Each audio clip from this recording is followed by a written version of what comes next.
Esto es La Clínica del Sujeto, un podcast para quienes soportan la incomodidad, desconfían de lo superficial y no le temen a pensar.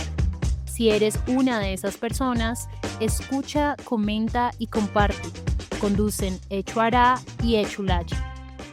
Otra vez, comunicación, diálogo directo entre Echu Laye y Echu Ará alrededor de un tema del que necesitamos hablar, necesitamos aclarar.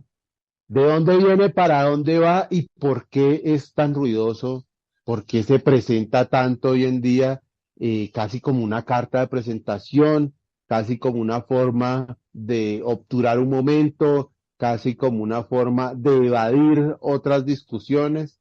Y de todas formas creo que está causando mucha confusión entre también las posibilidades de enfrentarse a los racismos, a las discriminaciones y a las distintas formas de, de opresión.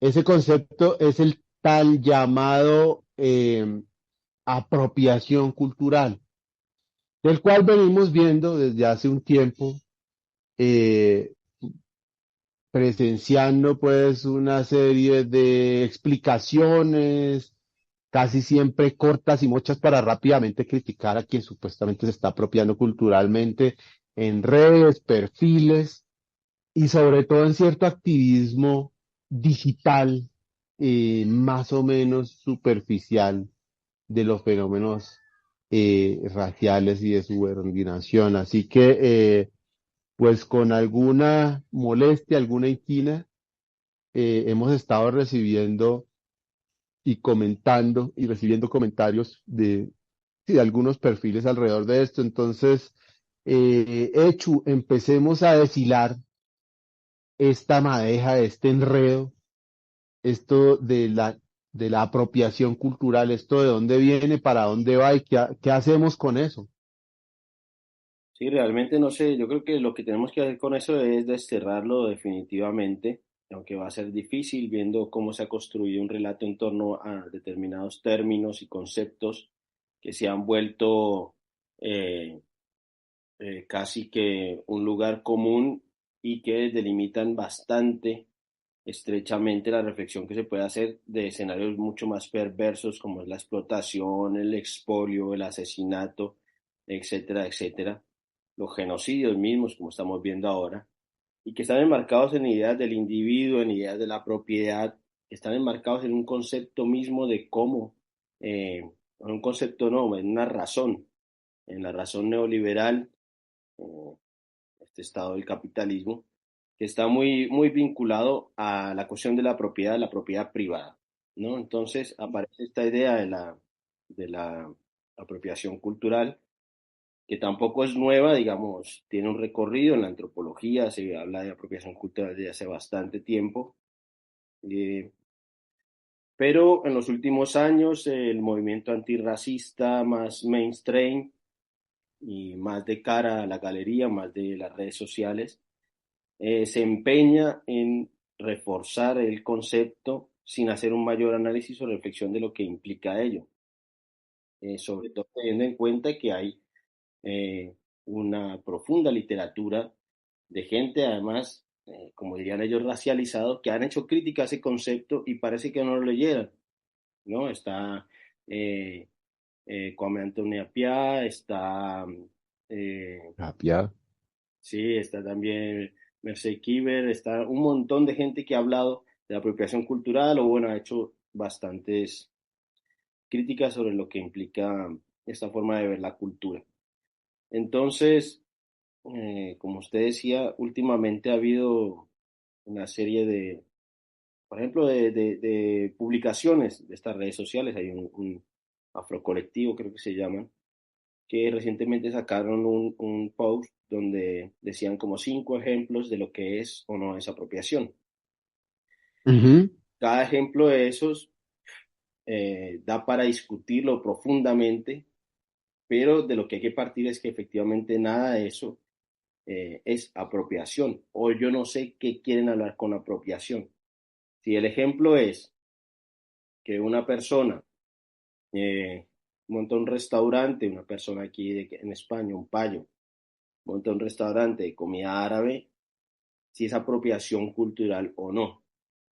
Eso ya es un problema, es que además es que me da pereza entrar en la... Además, siempre son ejemplos más o menos estúpidos y irrelevantes para la satisfacción casi que de, de quien actúa como censor. Como, ay, no, usted no puede montar un restaurante, usted no se puede hacer unas trenzas. Que es parte del problema, ¿no? Que es distraerse primero con asuntos casi que banales, realmente, cuando pues lo telúrico del momento es la expropiación, la expoliación, el genocidio. Y creo que es una crítica que se hace mucho a estas políticas de las identidades. Es como la renuncia a cuestiones importantes a cambio de pues peleas más o menos cortas, más o menos pequeñas, para poderse ahora valagloriar de, entre comillas, victorias igual pírricas, y poner hacerse una personalidad, incluso en Internet, a veces una personalidad medio colectiva con estas organizaciones que uno no sabe nunca qué tan grandes o qué tan pequeñas son. Generalmente no son organizaciones propiamente, sino dos o tres personas que mantienen subiendo cosas y como, pues lo del momento, de eso alguna vez hablamos, es pues las redes sociales y mi ser en redes sociales, pues ahí está. Pero volvamos al punto, antes de todos esos ejemplos, o de algunos de ellos, el asunto de la cultura, que es algo de lo que más resalta uno de los que usted eh, citaba como críticos, que es Appiah, y pues su texto más bien reciente de las mentiras que nos unen, en donde pues pone la cultura como una de las formas en las que la gente busca identidad, y también como la generalización de una cultura es la que pues prima a la hora de poner labels, eh, de poner categorizaciones y generalizaciones en torno a las personas que finalmente terminan en esencialismos que no son eh, poco poco amables y poco eficientes y equivocados a la hora de enfrentarse a los racismos, por ejemplo, que es sobre lo que más se establecen quienes supuestamente pelean contra las apropiaciones culturales. ¿Qué podemos decir de ese juego entre identidad y cultura, en donde creo que está más equivocada esta, esta perspectiva de las apropiaciones culturales? Sí, sobre todo entrando, teniendo en cuenta que empezar a indagar qué es propio de una cultura es un ejercicio para mí que no sirve para nada y que además que es muy difícil. O sea, realmente de dónde tiene determinada práctica. Uno puede indagar más o menos sus raíces, pero seguramente el propietario de esa cultura, si es que existe un propietario de cultura, que empezar por ahí, y eso ya es un problema, no existe un propietario de la cultura o un pueblo propietario de la cultura, pero el posible propietario de un saber cultural al mismo tiempo se ha apropiado de otro saber en algún momento, en algún rasgo, en algo en específico, porque las culturas no son autocontenidas, siempre se ven permeadas por otra cultura. Entonces lo que yo veo aquí es que revuelven un montón de discusiones que se pueden hacer y que realmente no permiten indagar sobre las raíces mismas de una determinada forma de explotación, colonización o lo que sea que estemos hablando. Entonces, pero es que usan dos cuestiones que son muy complicadas, la cultura y la propiedad, ¿cierto? Ujú. Entonces, la idea de apropiación cultural, si uno lo piensa como a idea de apropiación cultural, eh, cuando ellos, yo pienso como están diciendo ellos, que si una persona está, no, que yo nací aquí en el delta, del delta del río Ebro, y me apasiona la música brasilera, pero no sé si está bien tocarla o no, porque claro, yo soy del Ebro, no nací en Río de Janeiro y no sé si es correcto hacer esa música. Y contesta otro Caremonda, No, es ya, esposo, y dirá, entiendo que te guste, está muy bien que conozcas, lo importante es que conozcas los grandes hacedores de esas músicas, que conozcas a Cartola o que conozcas a Joao Gilberto, puede ser, conozcas profundamente sus biografías, que conozcas la historia de Brasil, la historia del esclavismo, y ahí sí, arrójate a tocarla, pero ten cuidado dónde la vas a tocar, porque en todo caso es mejor que la toque la música brasilera o un brasilero. O sea, son cosas que son bastante estúpidas, pero son bastante perversas cuando pensamos en el mundo actual, que justamente este tipo de conceptos lo que hacen es fracturar la posibilidad del encuentro. No hay nada mejor, ajá, la idea de Contamíname, la canción está famosa de Pedro Guerra, pero que parece una cosa de las Naciones Unidas, pero es muy profunda en la idea de esa posibilidad de encuentro, de Contamíname, de llenarme de todo eso, que en parte es lo nuestro. Si hay algo propiamente humano, es que nada de lo humano le es ajeno, ¿no? Como decía Terencio. Entonces, claro, ahí ya hay dos problemas de la cultura. Primero, la cultura no me pertenece a mí, yo pertenezco a cultura que además ha sido heredera de otras culturas, ¿cierto? Y segundo, la idea de propiedad que va a ser para mí, que es el más problemático en este caso, es que yo no soy propietario, ¿no? ¿Cómo puedo hacer algo inapropiable en términos culturales? Si yo me invento, si yo escribo una novela, esa novela, claro, yo la firmo, lo que implica la autoría, etcétera, pero esa novela ya no es mía, es del lector también y lo que puede hacer un futuro escritor sobre esa novela. Pasa con la música, pasa con muchas artes y pasa con muchos usos, abriendo la cultura hacia otras cosas que no sean solamente la estética, ¿cierto? Formas de sentir, claro. formas de... Hay, hay uno diría, hay uno diría, si ya en la obra, que es donde se concentra el derecho de autor, el derecho de la propiedad, está bastante cuestionada, está los Creative Commons, está toda la lucha por en contra de esa forma de privatizar o de acumular contenido y conocimiento a partir del derecho de autor. La obra como tal, a pesar de que tiene autor, cómo nos pertenece y cómo es más plural de lo que eh, entienden los abogados y las economías que manejan estos derechos, pues ya expresiones culturales, pues mucho más. Eso es la propiedad sobre expresiones culturales ya no solamente está en entredicho, sino que en ciertos términos no existe. Y además, por varias razones, por lo que usted decía de que uno no difícilmente puede decir que le pertenece la cultura o una expresión, sino que más bien uno está poseído por esa cultura. Y no solamente por una, porque es también como por la unicidad de una identidad. O sea, yo solamente puedo pertenecer a una categoría y a una categoría tan abstracta como brasilero. Y además ahí adentro, pues entonces ya después dicen, no, pero si es negro, si es blanco, si es una expresión cultural de los, haciendo de las posibilidades del encuentro que están más dadas ahí en las expresiones culturales, donde hay un terreno fértil para para los encuentros y los diálogos de saberes, los diálogos entre pueblos y entre personas, haciéndolo ya difícil en el único lugar o de los pocos lugares donde nos podemos encontrar.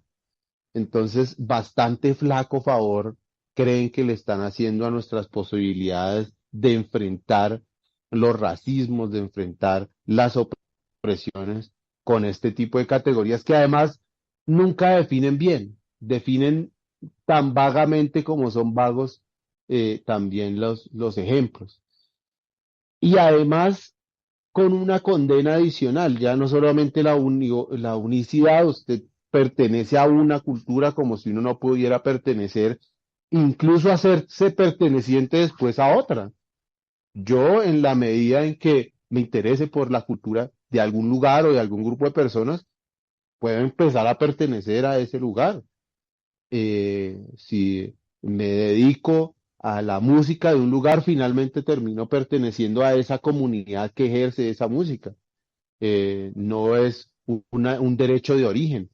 Entonces, por derecho de origen, entonces yo no podría, sino no sé a qué ser qué, porque yo nací en un barrio de Bogotá perfectamente, pues, donde no creo que haya una cultura propia de ese lugar. ¿Yo a qué tendría derecho? Y eso es una de las cosas más dramáticas, que entonces los subordinados no se les puede supuestamente eh, expropiar, bueno, apropiarse de su cultura, pero entonces esos expropiados o esos subordinados, ¿qué pueden decir de la demás cultura? De cultura que se ha hecho a partir de la expoliación de sus cuerpos y de sus riquezas, como la alta cultura, o digamos la cultura imperante en Europa. Entonces yo no me puedo hacer dueño de la pintura ni de la música europea porque no me pertenece. ¿O cuál es la forma de que una cultura me pertenezca o yo de pertenecer a ella? Y además, bueno, esto es otra de las puertas que se abre, y es el por qué se utiliza, porque sus límites son casi que evidentes, y es casi tonto decirle a alguien como que no puede cocinar, no sé, cocina ugandesa en su casa en Italia o en un restaurante en Italia, porque eso está apropiando culturalmente no sé qué.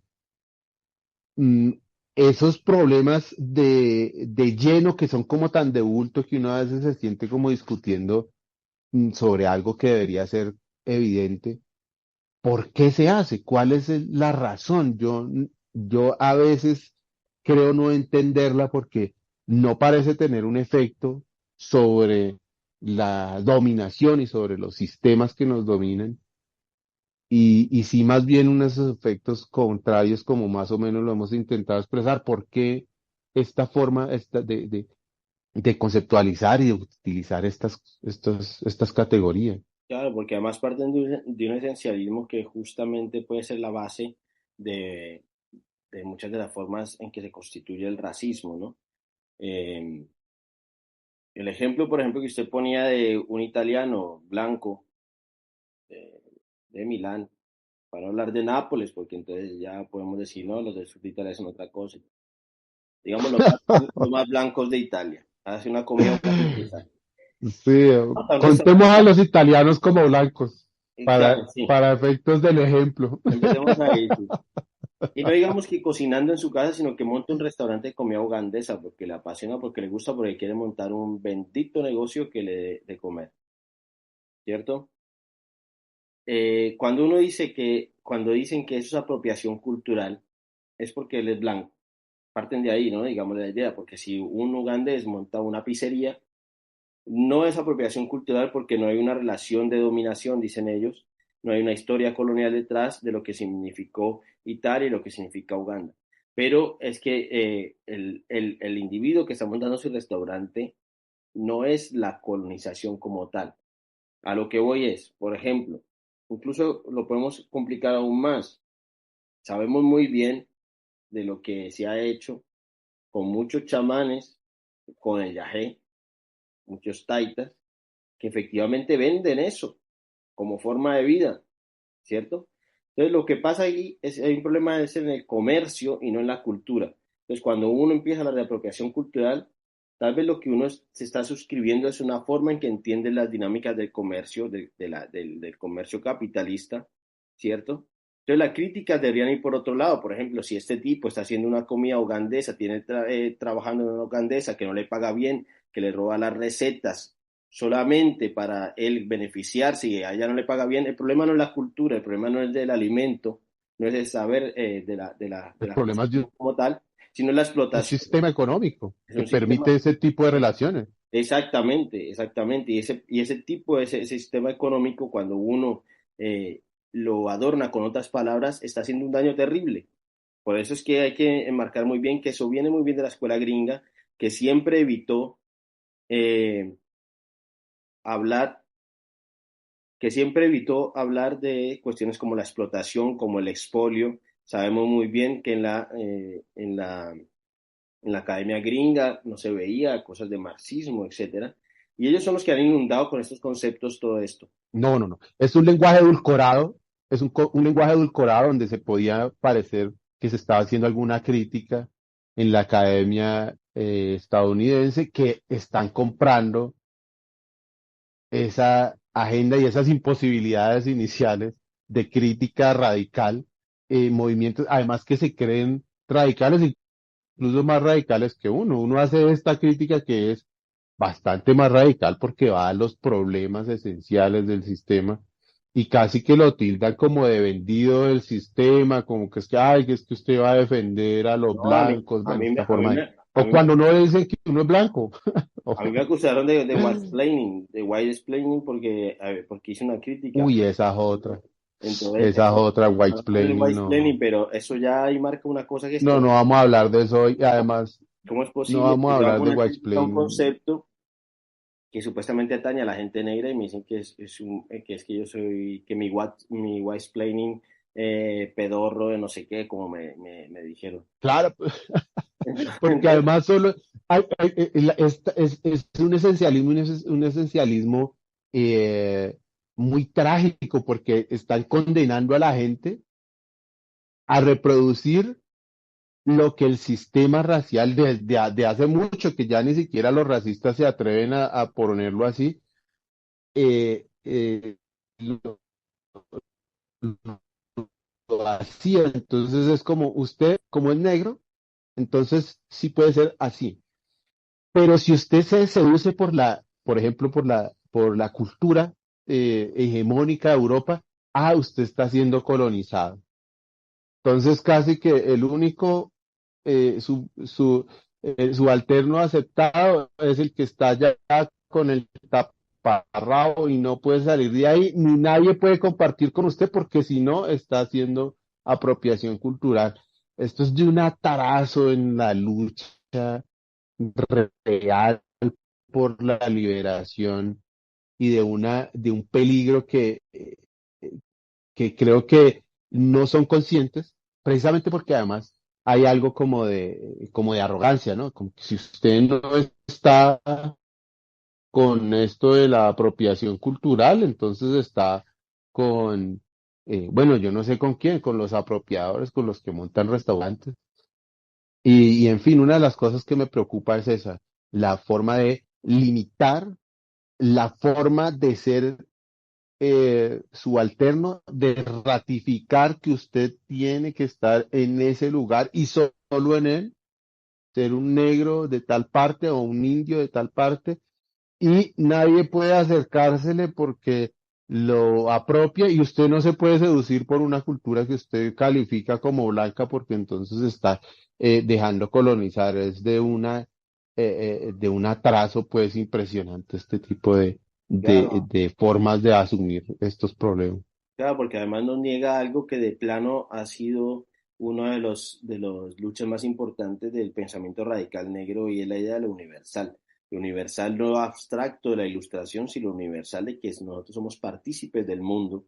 Eh, entonces, Glissant, cuando decía todo el mundo, que los archivos, cuando los archivos rotan y están circulando por todo el mundo en estos archipiélagos, pero rotando, eso nos permitiría a nosotros esquivar esos relativismos o esas cuestiones tan parcializadas de entender la existencia humana. Pero digamos, aquí yo quiero sí apuntar algo porque después dicen que banalizamos.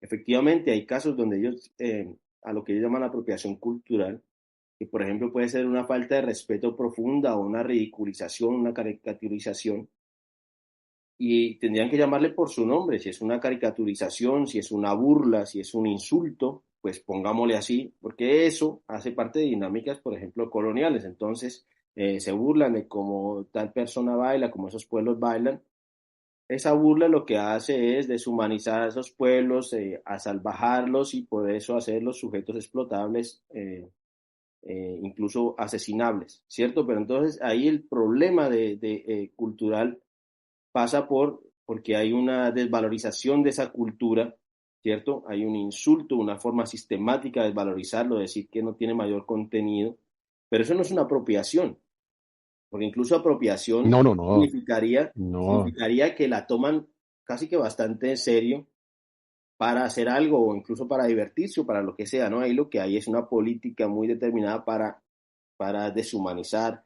para hacer una burla y hacer de ciertos sujetos, ciertos pueblos, un chiste que luego no es tan gracioso porque termina en explotación, en invasión, como está pasando ahora mismo en Palestina, donde en ciertos kibbutz se burlaban incluso de los palestinos.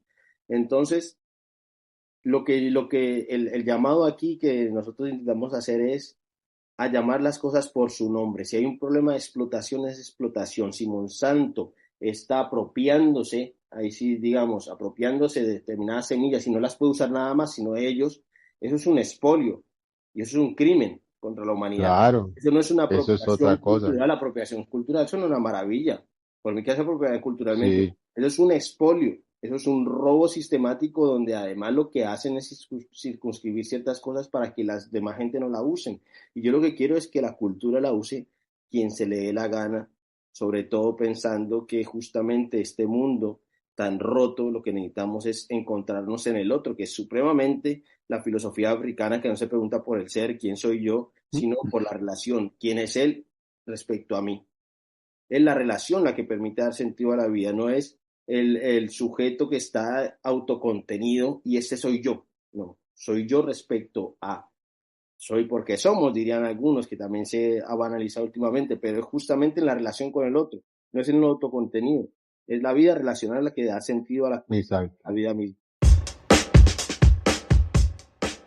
Esto es La Clínica del Sujeto, un podcast para quienes soportan la incomodidad, desconfían de lo superficial y no le temen a pensar. Si eres una de esas personas, escucha, comenta y comparte.